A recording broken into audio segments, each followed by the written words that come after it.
Hello, everyone, and welcome back to the Combat Carnivore. And if it's your first time, welcome to Combat Carnivore, and make sure to like and subscribe. We are trying to help veterans, and today with us is a veteran, Dr. Sean O'Mara. And Dr. Sean O'Mara, God damn it, look how handsome he is. The handsome devil himself got him. I'm so lucky to have him on the channel. I met him at the Carnivore Convention. I listened to him talk, and I had the pleasure of speaking with him for a little while, and I was starstruck, and it was so cool to get to meet you in person and learn more about you. Would you mind giving us a quick introduction of who you are and how you got into all of this, so that way everybody listening knows like the kind of foundation we're building from? Sure. So, Chad, thank you for having me come to your podcast. I'm happy to be here. My background is a pretty diverse one. I won't go into my whole story, but I'm an ex-cop. I'm an ex-undercover narcotics agent. I went on and became a criminal prosecutor and did narcotics prosecution. And then I went back to school and got a medical degree. So I went to medical school and got a scholarship through the United States Army and served in the Army. I was on active duty for a number of years, had a break in service in the middle of the Iraq War. And when we were moving, my wife didn't want me on any further military campaigns. And so I got out for 10 years. And then I just missed it and went back into the military. During those 10 years off, I worked as a civilian emergency medicine doctor. When I was in the ER or in the Army, I was working as an ER physician and I was hardworking. I love learning and I love figuring things out.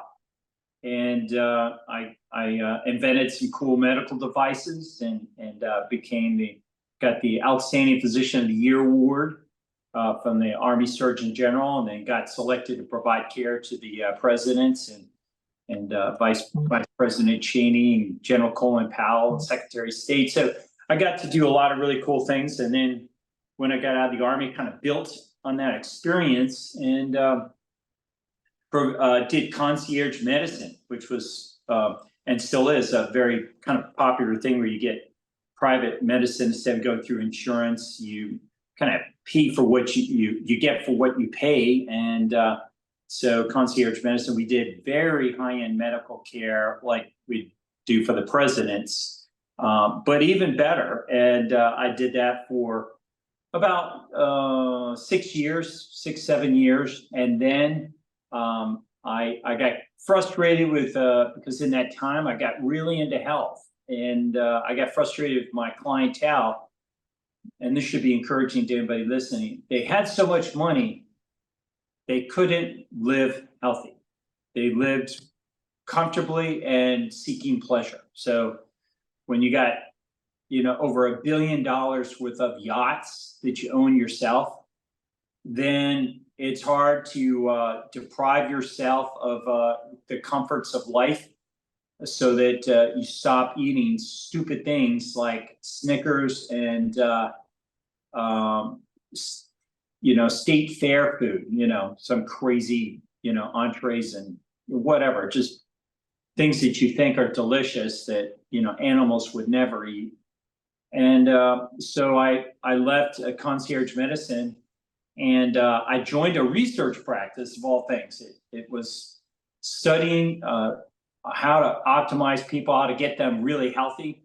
And we were looking at some interesting biomarkers. And one of the biomarkers we were looking at was visceral fat, this very dangerous collection of fat inside the body. And we studied it in that research practice that took care of people and also did research for 7 years. And I learned about other areas of fat that were in the body, fat around the heart and around your organs, fat in your muscles, and then a certain type of fat that's underneath your skin that's lumped together in something called subcutaneous fat, and it's a particular part of subcutaneous fat called deep subcutaneous fat.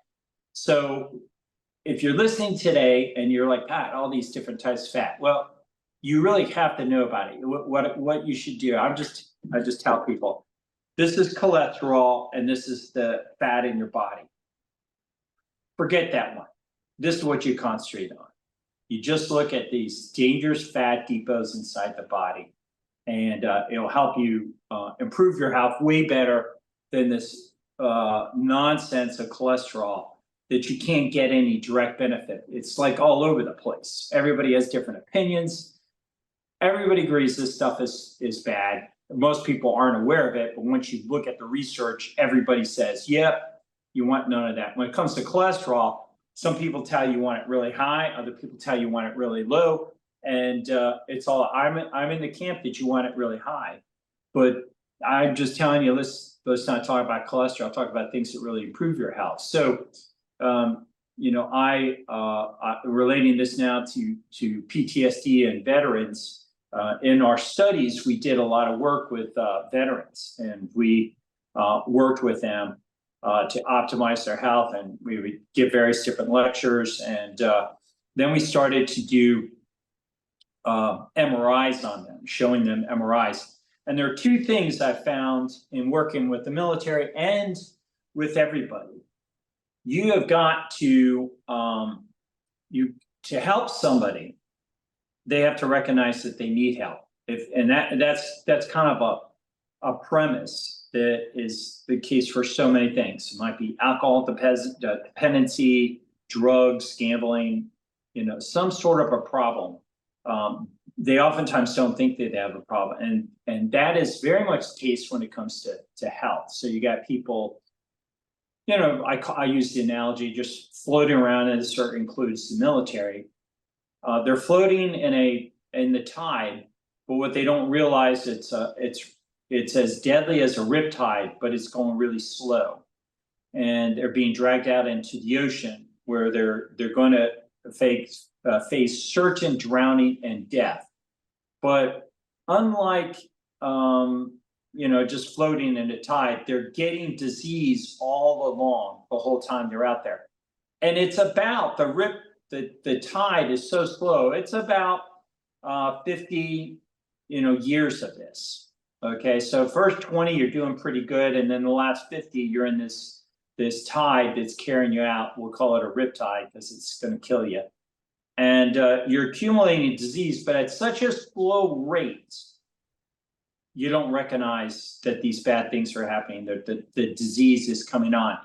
You just start to slowly realize life is not so much fun, and you become achy, and you're not as high functioning, and it's so slow you can't attribute to anything.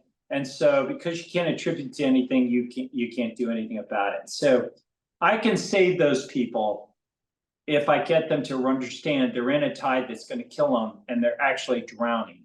But if I throw a life preserver to them, i.e. tell them what to do, before they have that realization, they won't grab hold of that life preserver, that life ring that goes right to them, because they don't think they need it. So the same thing, we studied this in the vets. We studied this in active duty military. We studied this in firefighters, law enforcement, business executives, whoever they are, unless they grasp that chronic disease, which is the largest killer in the world, it's the thing that kills more people than anything else, is slowly killing them.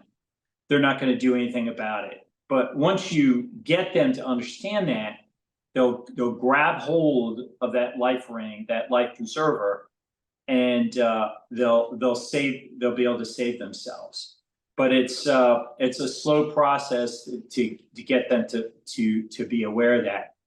And that's a nice segue, I think, for PTSD, because PTSD is one of those conditions oftentimes that people aren't aware of it, or the necessity to do anything about it. They may know that they've been troubled and disturbed by something that happened to them, but they lack sufficient insights to raise that hand, say, I need help, or to grab that life preserver around them.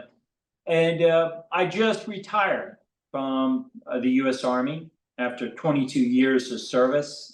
Went in as a 2LT and left as a colonel. And I saw many programs get initiated, and there's this peripheral discussion about PTSD, but you know what I never saw was all the programs that were kind of forced upon us, and I can't even remember the acronyms, but basically, you'd have to watch these programs, computer modules, you'd have, this talk on that and whatever, might be drunk driving or sexual assault or, just,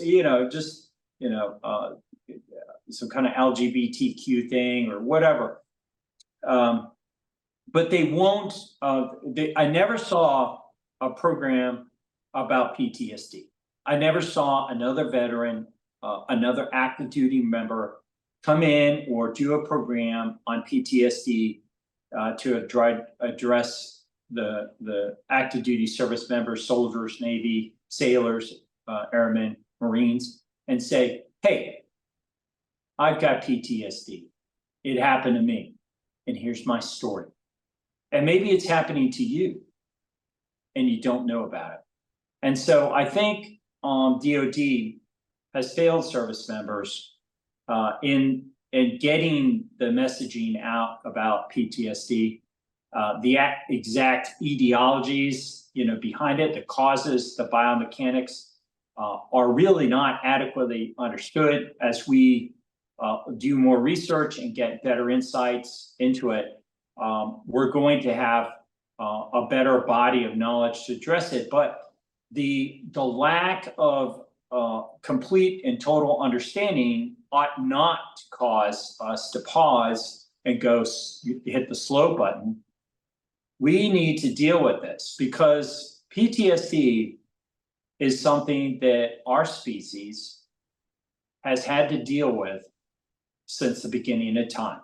There have always been bad things that happen. There have always been tragedies that have befallen our fellow man, and we've witnessed it, or we've been directly affected by it. And we from a physiological species have just had to deal with it, and we've got adaptive mechanisms within our body, and so we have to be as healthy as we possibly can. If you are not healthy, your ability to fight disease, including PTSD, is going to be compromised. So I'm a big promoter of health optimization across the board, but it must be inclusive of PTSD. If you just deal with PTSD in a vacuum and you're not working to biologically optimize that person from a health perspective, you're going to not arm them and give them as much as they need to be able to deal with this. And the other thing, and I don't want to go too much off on just my story, my details about PTSD, but I had a very terrible thing happen to me, and so I suppressed it, and it goes into a box, and it's easier to keep it in the box because you put this envelope around it, but you really need to process. When tragedies happen, I think we're getting better at it, particularly in law enforcement. I'm an ex-cop, and so when police officers were involved in shootings, they just go back and write reports. Well, today there's decompensating sessions where they follow you up and track you and make sure you're dealing okay. And I don't think you have to be real heady, Chad. I think the way to deal with these things is probably the way they've been dealt with a long time. We'd be involved in a hunt, and we'd see our child, we see our dad, we'd see our fellow Klansmen, we'd see our brother gored by a bison or a woolly mammoth or whatever, and we would have to go back to that campfire after the hunt and process and grieve it. And I think, it's probably, done a variety of ways. I mean, it may have just simply been around, campfire crying or huddling or, something, that was relevant and pertinent and healing. And so we need to somehow get back into that kind. And I don't think we have to. I think when we lose our biological adapted mechanisms to deal with tragedies, and I think we have, sitting in front of a computer module and getting in touch, with digitalized content on a screen is not nearly as effective as having, more relevant and more biologically, powerful ways of dealing with things. So it's like what I deal with some of my clients who might struggle with overeating and obesity, putting them in front of a computer and trying to get them to have insights about their childhood is not the way to go. You need to, the reality is, and this might be above the level of many of the people in your audience, the reality is you got to get them to understand that they're actually infected with microbes that are inside of them, causing them to overeat for that particular species of food that they're eating. And almost always it's carbohydrates and simple sugars, because humans have wiring to eat protein and fat, and that's where we thrive on. So you got to give people insights, soldiers, service members, to their what's been lying, what's behind, what is the cause behind their particular condition. And PTSD is just something that is not a really popular topic. It's not, a good soldier is just supposed to shake it off and recover from it. But boy, that's the last thing you want to do. You really want to work through that, because you want to value life. The man or woman service member that does that can in turn better appreciate their fellow service members and their life and their vitality and vigor than the one who suppresses it. And because in the end, I think you cheapen life, and you fail to give it the honor that it really deserves. So it's a complex area, and I commend you for your show and your initiative, what you're trying to do, and reaching veterans on this topic, because just getting them to talk about it, I'm sure you probably have had veterans just stumble on you. I mean, if you could just put catchy titles on, maybe, get more veterans to find out about you, and reach them with content. I think it's a much needed service. Thank you. Absolutely. And thank you so much for being here and adding to that. That was incredibly insightful. A few things that you said that stuck with me is right off the bat is you're already a doctor, you're practicing medicine, and you say, I got into health. So it's almost like this admittance that doctors don't practice health, they practice medicine. And so the fact that you distinguished that from the beginning was pretty interesting, that a lot of doctors don't know a lot about health, and was very disturbing. And as a veteran, I bounced around from doctor to doctor, and I kept telling them, like, I feel these foods have a direct result or consequence on how I'm feeling, whether that be physically or mentally unwell. And they're like, that's psychosomatic, here's an SSRI, so on and so forth. And there's a lot of things that you said that I want to touch on, but here's right now, if they say like, hey, don't commit suicide, there are resources for you. And finally, one day you break down and you're like, I'm going to ask for help. You go finally, go through the resources, go through the processes, jump through the hoops. Then you finally see somebody in person. And this is what you get every time. The world is better with you in it. You're loved. Here's an SSRI. And that's all you get. And from the deep dives that I've done, SSRIs, like, overall, like, don't work. They have a pretty low, like, effective rate, and they have a much lower remission rate. And they have rates of people making people worse and act on suicidal tendencies to the point where the FDA has labels on them to say, like, hey, this could cause suicide. And not only that, it makes you not addictive due to the semantics of the word addictive, but it makes you dependent, physically dependent on this drug that, you know, has effects on your neurotransmitters and your physiological processes. I think that's an extreme disservice that after 20 years, or well, 23 years now, since 9/11, this is the best that you have. 22 vets a day commit suicide.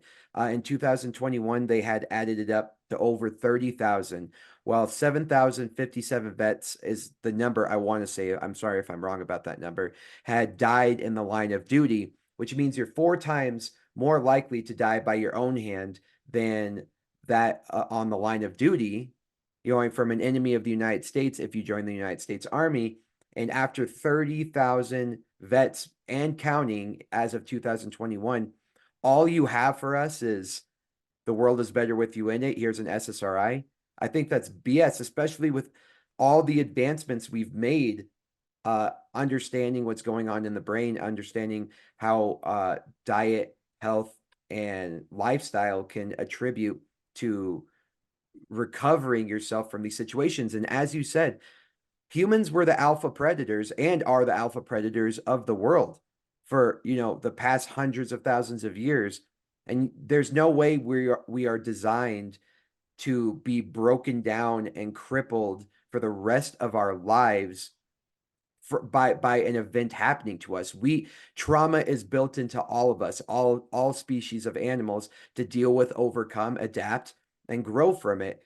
And I think it's an incredible disservice to, especially from our strong men, the ones who decided to serve, to be like, this bad thing happened to you, and now you're broken forever. Here, let's get you on a chemical dependency. And the rates at which this is happening is atrocious. When you look at World War I and World War II vets, it was like there was, PTSD right afterwards, suicidality right afterwards, but then it goes down.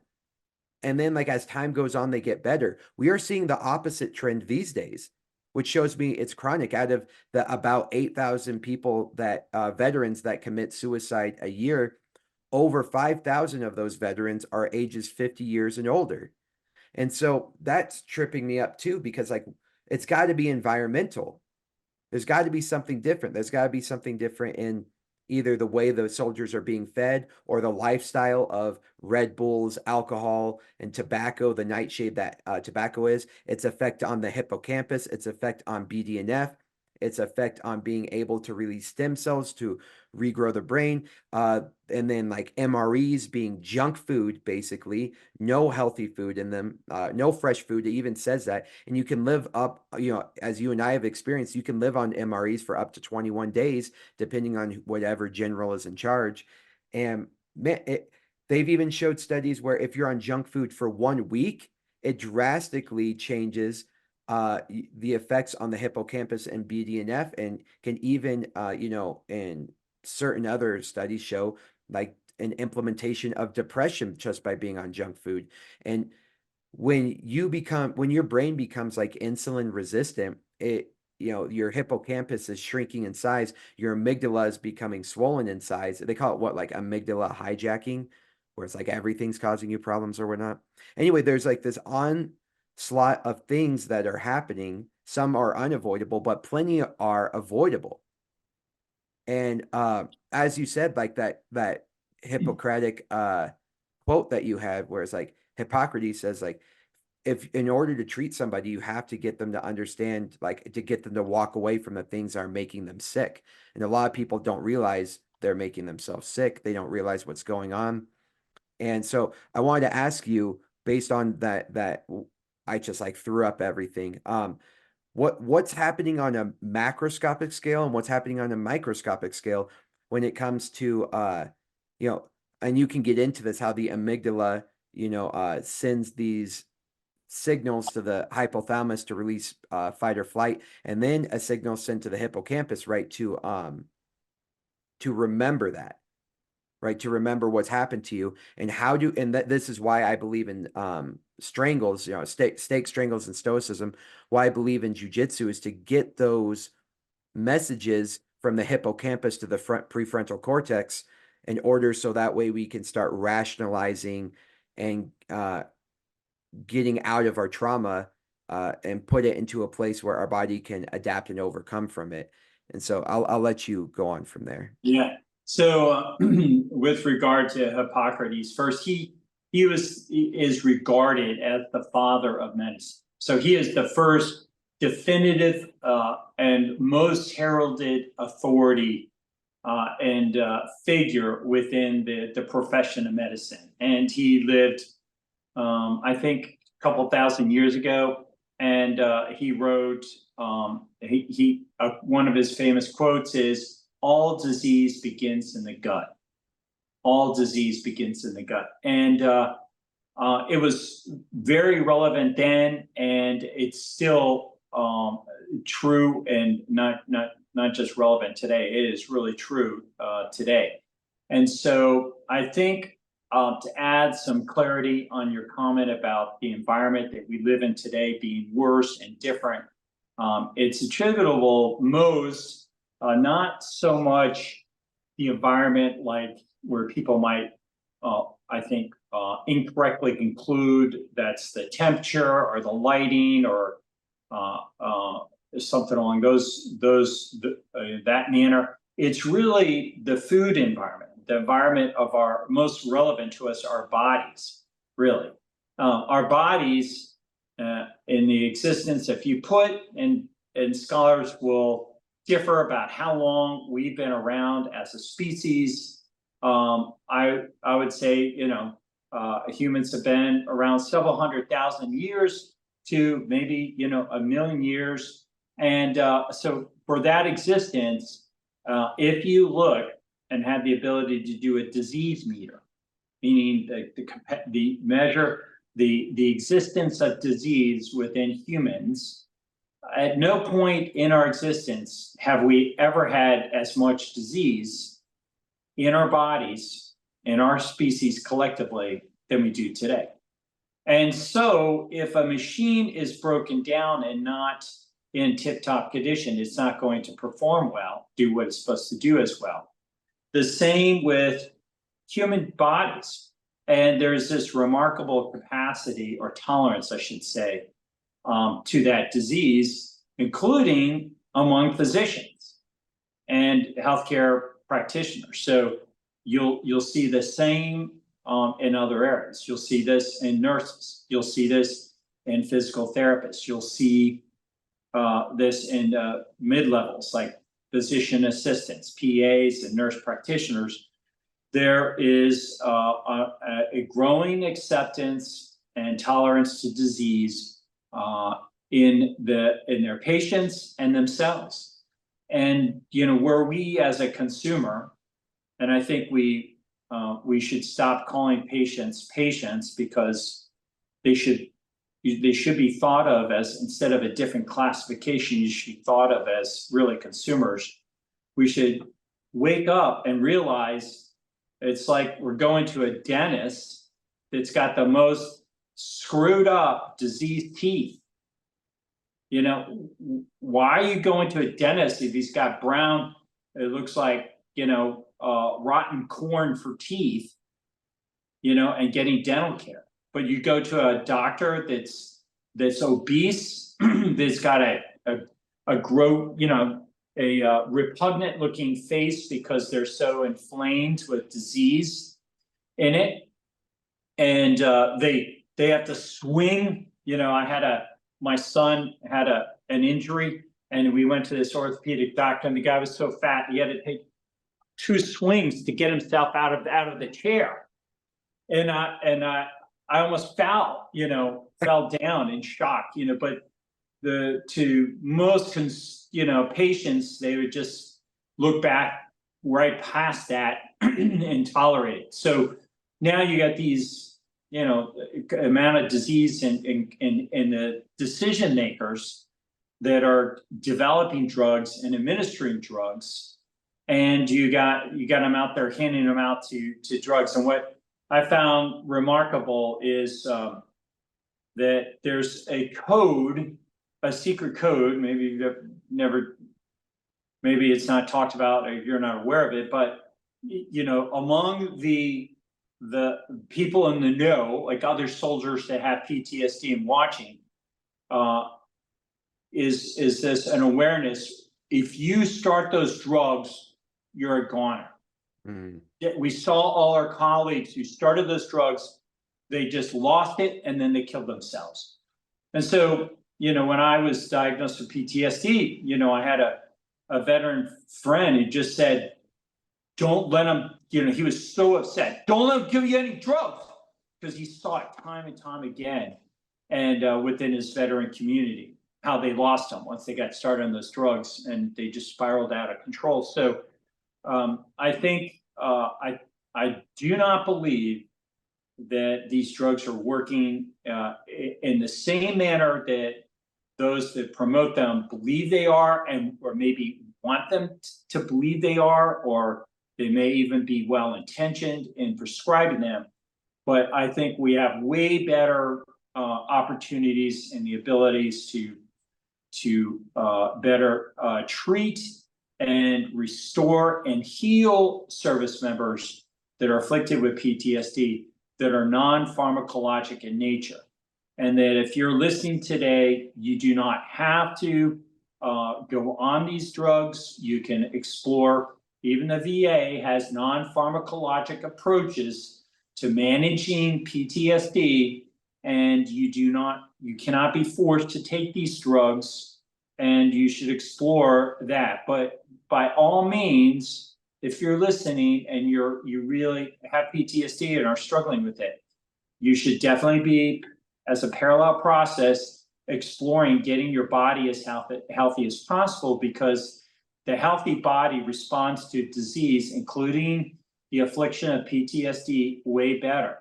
And there are all sorts of interesting, biomechanical, I don't want to say biomechanical, but biophysiological processes, and metabolic is the word I meant to say, processes going on within the body. And I don't think you need to have as a requisite a firm understanding about all the minutia of what's going on.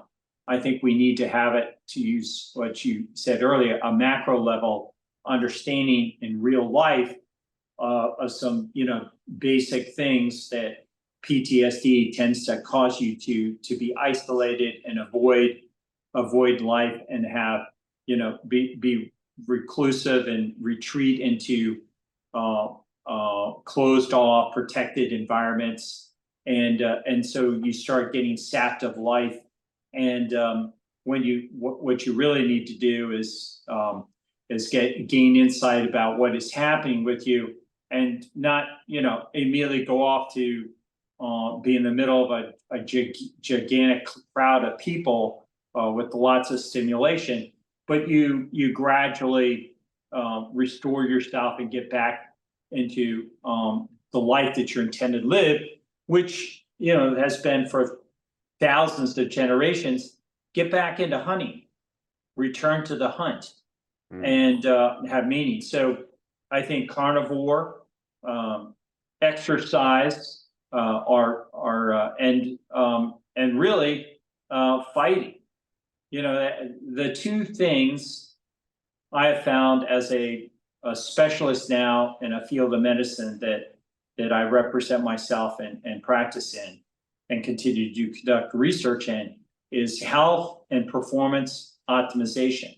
So as a physician specializing in the optimization of health and the optimization of performance, the two, in my opinion, the two forms of exercise that keep people the healthiest and have the most beneficial impact are sprinting and fighting.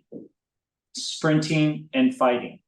Now, both of those have some challenges. Older people are vulnerable to injuries with sprinting. They can strain a muscle or fall down and injure themselves. So how they do those things have to be carefully considered and applied and practiced.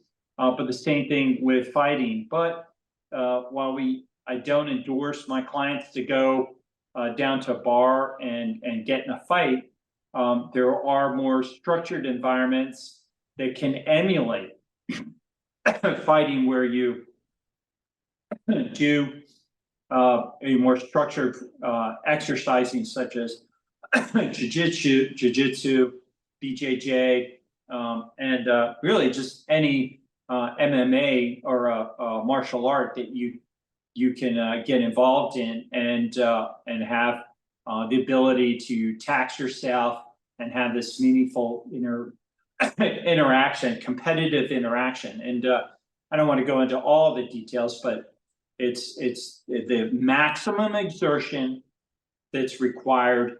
It's the competitive nature which breeds hormonal optimization that helps humans get into an improving state, an optimizing state, and really is so much more effective than doing something else like golf or something, that doesn't have nearly the same elements involved. But back to the carnivore aspect, before you can even get into a physiological state where you're exercising, either sprinting or fighting, you've got to recognize that your body is predicated, the condition of your body is first and foremostly predicated by that which you're including in your body, food.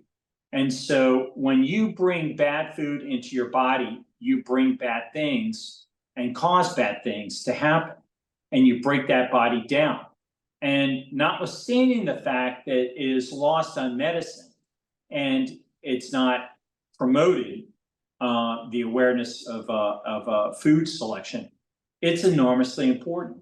And I believe that our ancestors and clans and tribes would have been strongly endorsing and chiding and really making mandatory that you eat healthy food and don't eat unhealthy food. And today, that's just not the existence of most humans. It's almost like anything goes, free speech, so free selection of what you want to eat. And those foods that you eat have a direct biological consequence on your body. And so by extension, the one thing that most influences, the one physical thing that most influences the quality of life and how much you're going to enjoy circumstances in the future or suffer circumstances in the future is your body. And so the number one thing is, what you're feeding your body to get you there. But there's many other things that also will affect that body too. Walking, exercise, sunshine, certain practices, conditions, stress, hormetic experiences, that which does not kill you makes you stronger. These natural strategies that really make up life and should be included at the same time. So I'm a big promoter. So we don't run out of time. I want to make sure that everybody listening today, that they understand that I, like yourself, am a carnivore. So I eat the carnivore diet. I eat the purest, purest carnivore diet you could eat, maybe something like the lion's diet, where you just eat meat and salt. And there are even carnivores that don't even eat salt. They just literally eat meat. I eat more than just meat. I eat microbes too. So I eat meat and microbes. The microbes that I eat come from fermented foods. I eat those fermented foods not for their nutrient value, like to get more protein or to get more vitamins or something nutrients. I get it. I eat it.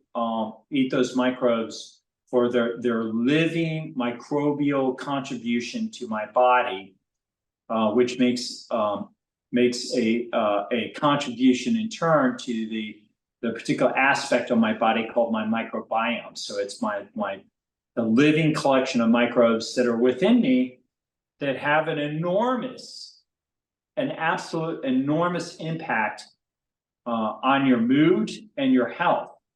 And so, if you're really struggling today, I would encourage you to eat the carnivore diet. Consider eating small amounts of fermented foods with it. And these fermented foods could be, just simple things like Korean kimchi, Japanese miso, Japanese natto, fermented vegetables, fermented dairy products like blue cheese, gorgonzola, aged old world cheddar cheese, old world cheeses. So I tell people to eat cheese, small amounts. You just need a garnish, but eat cheeses that are kind of in those wedged shapes because they come from a cheese wheel and they're sliced, as opposed to the square type that are more processed in nature. So you want to let microbes and bacteria ferment that milk, age that milk, process it, and it produces excuse me, a microbial rich food substance that enhances that meat when you eat it. So I'm a big believer in diet, Chad, to how people become more optimally healthy. And the last treatment I would recommend consideration for, if you're really struggling with PTSD, is to read about, or really any medical condition for that matter, read about it's now a medical treatment or medical procedure called the FMT, which stands for fecal microbiota transplant, in which they're actually transplanting feces from one human to the other. Now that might sound utterly repulsive, and you have maybe never have thought about that ever one time.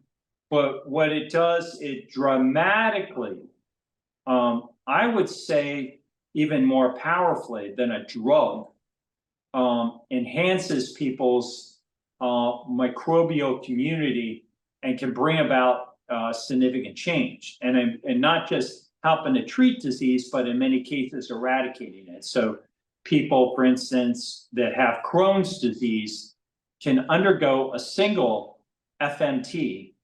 And Crohn's is not curable, it's only treatable. You can only do an immune suppressing treatment where you take medicines to decrease the amount of inflammation in your gut. But with a single FMT, we're seeing people actually have their Crohn's cured and many other diseases. But what's really interesting, if you want to get pissed off about stuff besides the lack of effective remediation and help with PTSD, is they suppress the benefits of FMT and the research, because there are elements in our world and society that benefit from people having disease. And so this promising treatment of FMTs is being concealed because if people are not sick, they're well and healthy, you can't make money off them. And then also they're not dependent upon you. I mean, basically, I feel like they want us all sheep listening to them, ordering us around. And, when it comes to life, I had this quote, and I'll put it back up on the behind me. You don't want to just survive. The enlightened human being wants to thrive. but you really should be called to dominate. And dominate doesn't mean that you are ordering and bossing people around. But what I mean by dominance is that man or woman that is so healthy, they're enjoying a quality of life all day long. And they are so enlightened into the benefits that brings. They can hunt way better. That's what we've done all along. We've gone out, done something, and brought back rewards. And for most of our existence, there was hunting. Today, civilized humans are going out and making money or something. But whatever it is, they do it incredibly well. That those fully actualized, fully enlightened human beings. And so they dominate above the rest, not to take advantage of them, but to say, I want you to enjoy what I enjoy. I want you to participate in that with me. And so they exert their abilities to influence and to sell and encourage those humans that are below them to help them out. And so I came up with that quote on the board to help people, kind of better understand and encapsulate that. So I hope that anybody's listening today can see that and get the treatment, get the help that they need, and make sure that they are working to optimize themselves and optimize their health. Because unfortunately, the VA and I also know about civilian programs for PTSD as well. They do not include that as part of the curriculum, and if they do, it's going to be a very anemic form of that. It's just going to be kind of an afterthought, a platitude or something. But you really want to have a robust, healthy body to help you deal with the challenges of life that really been present the whole time. And PTSD is no different in that regard. You must latch hold of and exploit the importance of being healthy as possible. So that's why I love what you're doing. I think it's so relevant and so practical, and I really would love to see somebody find out about your service and financially bless it. Come in and say, hey, this is a great thing. Let's try to see if we can duplicate what Chad is doing and reach more people. Yes, absolutely. Thank you so much for all of that. It was perfect. It was better than what I could imagine. And I mean, he's the whole package. He's smart and handsome, and he's helping people. So, Dr. Sean Amara, I just want to kind of encapsulate what you said and basically say that's why I'm doing what I'm doing. You said a proper human diet, right? And to do something that is going to get you releasing that BDNF, which is like the sprinting and fighting, right? Especially somebody who is a veteran, to go back into combat, to simulate combat and realize you're okay. You know what I mean? To go back into the fold, go back into the hunt, as you said. I think that's a perfect way to put it. And jiu-jitsu allows that in a safe environment with people that you can trust, people trying to kick your ass but love you at the same time. And it's that sense of camaraderie, sense of community, sense of like shared trauma. You know what I mean? When you join a jiu-jitsu gym. And I think that's why it helps so many veterans. And so when I say we're trying to heal veterans and people suffering from PTSD, especially men with stake strangles and stoicism, stoicism being the aspect where you're like, all these people are too rich to eat healthy. It's a hedonistic aspect. Like, and when we go back to like the Greeks and the Romans, where there's a lot of hedonism, we have these practical life philosophies such as stoicism and other parts of the world like Taoism, that regardless of your outside circumstance, you request and require actually the best from yourself. And so like Marcus Aurelius wouldn't give in to the simple pleasures of life, even though he was the most powerful human in the world for, however many years. And so we need the discipline to help guide us through those difficult times. And I think, a lot of people have religion and faith, but a lot of people don't realize that there's practical life philosophies that can enhance that. And so we're not asking you to change religion or sacrifice religion or anything like that. We're asking you to take on a responsibility for your actions. And as Viktor Frankl says, like in between stimulus and response, there's space, and in that space is the time to choose.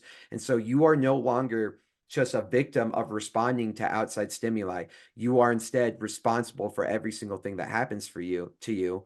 And you start realizing you are the one who is not caught in the drift, like you said, in the riptide, and you can start making active decisions to better your life, better your mental state, and better your spiritual state. And so I believe strongly in steak strangles and stoicism, because I believe that we have to satisfy incompleteness. And this is kind of may or may not make sense in the little time I'm going to explain it. But you should do something that reminds you that you're an animal. You should do something that reminds you that you are uniquely human, meaning that humans are distinct from every other animal. And you should do something that makes you humanly unique, something that reminds you you're unique amongst humans. And that's like the mind, body, and the soul, right? And to satisfy all three of those things in a sort of harmonious way, the three pillars, in which if one is not complete, then the entire structure is compromised. And one cannot be done without the other, I don't believe, or it won't be optimized. You can't dominate without all three of those being in sync. And so, especially with veterans, um, what I try to do is I'm trying to build a coaching structure, or I have built it in person. I'm doing it online now. I'm trying to build a coaching structure to help people get at least pointed in the right direction, because it's like, uh, hey, like rather than just taking this medicine, try eating a bunch of red meat. And they're like, what? You know what I mean? So get them on the right path with that.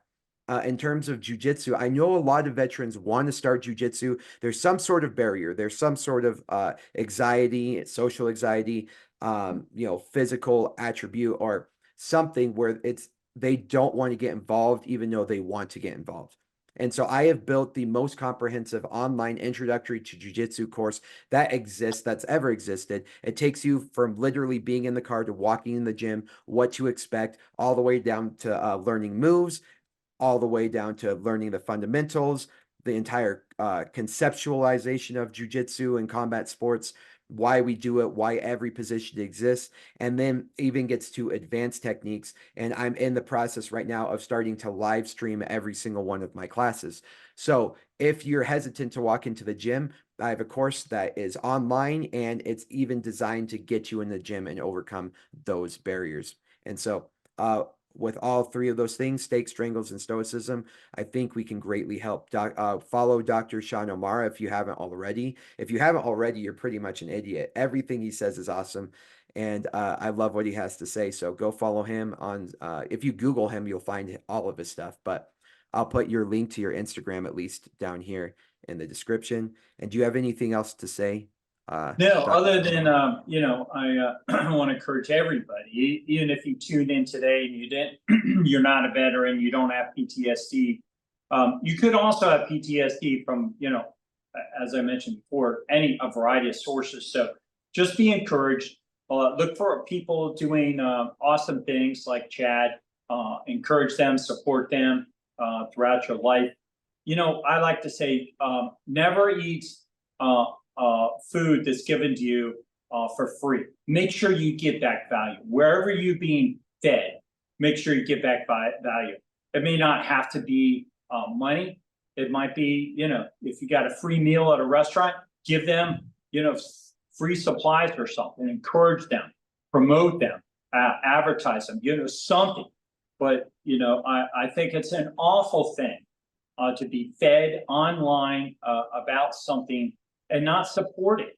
I think in many ways, social media is causing us to collapse. People watch videos and they won't even give it a stupid like. Like if you watch this show today and you don't give Chad's channel a like for doing this, I suppose that's a good thing if you really don't believe it was good and we said something crazy. But if you really liked it, got benefit of it, and you want to give a stupid little electronic check mark so that more veterans may be able to find out about Chad's channel, that's a huge huge disappointment that I have. So make sure you compliment, and you can criticize in a way to help people. You know, I think we need to have more engagement in each other's lives and stuff. And so anyway, those are my parting thoughts. Be awesome in life by being the most awesome person you can be first, by becoming the healthiest human being possible. I love it. Thank you so much. So like I said, go check out Sean O'Mara. And if you want to support me, please like and subscribe. And the link in the description, which is my link tree, you can schedule a free half-hour consultation with me. Like, even if that's not coaching with me, at least getting you on the right track, getting in the right communities, hearing the right voices. So that being said, let's go ahead and end the podcast. And thank you so much for coming on. It really means a whole lot. And everything that you said, I think, was really enlightening and true. So I hope this reaches as many veterans as possible. 22 veterans a day commit suicide. So the more we get this message out there, the more we can have an impact on these numbers. Yeah, well, Chad, when you put this up and you have it on your channel, share your links. You share that link with me so I can promote you, get more awareness of you and what you're doing. I think that would be super beneficial. So just get it to me when you can, and I'll look forward to responding to comments and stuff when people find out about it. Absolutely. Thank you so much.